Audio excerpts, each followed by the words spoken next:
How to verify your Tinder profile. If any day you would like to verify your Tinder profile but do not know how to do that, then just follow the following steps.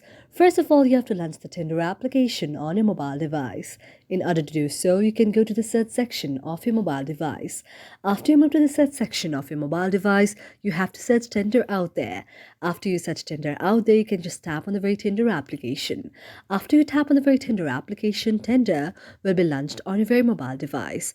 After you launch the Tinder application on your mobile device, you have to go to the profile section on the down portion and tap on profile section. After you tap on the profile section, now you can see an interface like this. Now, one thing that you have to remember is in order to verify your Tinder, you have to keep your correct picture or the real picture on the very Tinder profile there. For example, on my very Tinder profile there, I've not kept my real profile there. So if I'd not kept my real profile, I cannot verify my very Tinder there. So in order to keep your very Tinder and verify your Tinder account there, you have to tap on your very real image there, and you can also verify it with your very face recognition. And after you do that, in other folders as well, you have to keep your very real pictures there. And after that, you can send it. And by editing your profile, and after you send it, the very Tinder will just recognize all of those and will verify. And this way, you will receive the verification from the very Tinder there. Thank you for watching our video. And if you really like it, do not forget to subscribe our channel.